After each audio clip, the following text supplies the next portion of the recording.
Close the door, keep out the storm.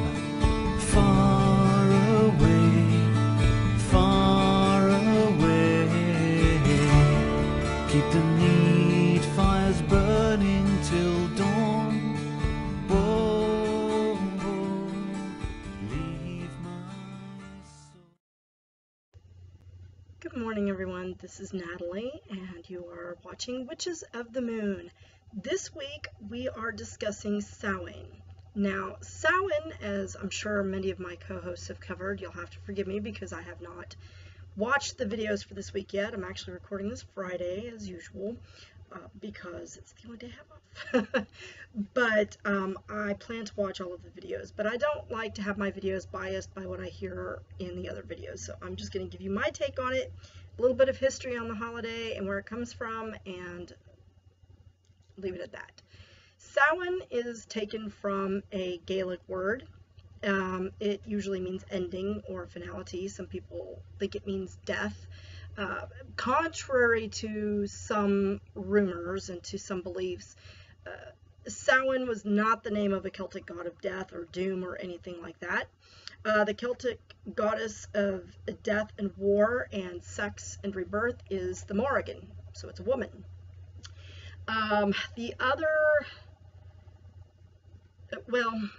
Samhain is a celebration of the ending of the old year, the beginning of the new year. For the Celts, this was a time when the year itself was coming to an end. It's death. So a new year is beginning. The new year is actually birthed during the holiday of Yule, or the winter solstice, when the child of promise is rebirthed from the goddess and later becomes the sun god in the spring, and so on and so forth. But this time was celebrated because this was the final harvest of the year. All of the cattle were brought in. The cattle that were going to be used for meat throughout the winter were slaughtered, and the meat was preserved. And this was a festival to celebrate the ending of that old year and the the successful harvests and the coming together of the people to make it through the long, hard winter together. Now, Samhain is traditionally celebrated on Halloween now, but the actual festival of Samhain begins sundown on the 31st and continues to sundown on the 1st of November. So it's kind of almost Jewishy in that manner. But for most of us, we celebrate our ritual on Halloween. Those of us that don't have an opportunity to celebrate our ritual on Halloween evening because of giving out candy or taking kids trick-or-treating, that sort of thing, I do celebrate mine sometimes on November 1st, which is All Saints' Day in the Catholic Church, or All Souls' Day. We celebrate it also as the Day of the Dead.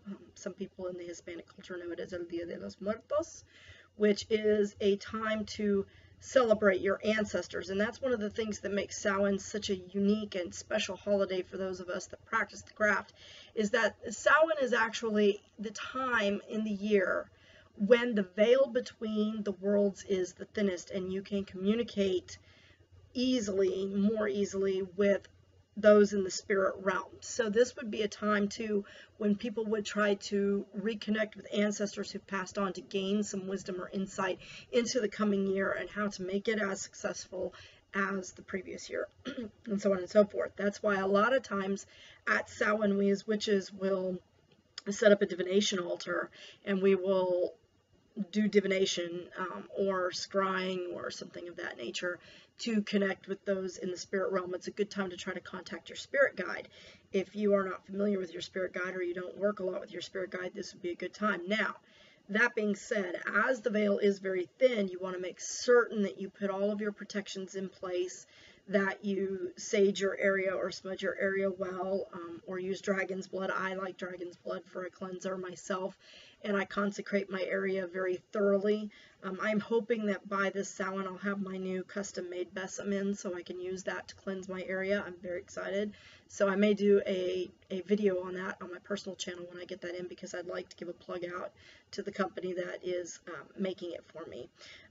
But you can use that to cleanse your area. You want to make sure it's cleansed consecrated and protected, because you don't want something that's not friendly to you coming into your space. So you do want to be cautious that the spirits you are connecting with are the ones that you want to be connecting with, because this, being that this is a time, some of those more hostile entities may try to make contact and may even seem, not malevolent, but it is there, so do be cautious. A lot of people like to take this time to cleanse and renew. It's a new year, it's a new start, so I thoroughly encourage everyone to do a good cleansing on your home, maybe in the morning of Samhain, and kind of take some time to reflect. For me, it's a very meditative time. I like to sit down and reflect on the past year, the good and the bad aspects, and try to take stock and be honest with myself about what went wrong with the year. Why did I not see success in the areas I wanted to see success, or why did I see success in the areas that I saw success, and try to take stock of my own perspective and my own level of participation in my success or failure through the year, to try to get insight into what I want to do for the next year and how I can make the next year a better year. Samhain is a very special time for me. I do love Halloween. It's one of my favorite holidays. I love Samhain as a Sabbat. It's one of my favorite Sabbats. In fact, it is my second favorite Sabbat.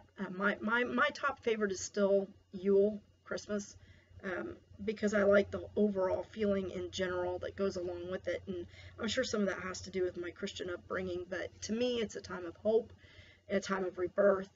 But this, for me, is a time of death, not so much in a negative sense. I don't view death as a negative. I know a lot of people think, oh, death, destruction.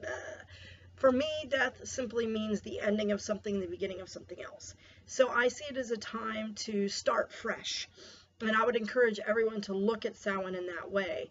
It is not a negative or evil day. I know a lot of people think, in the Christian community, think Samhain is evil holiday. Of course, they think we're evil because we're witches.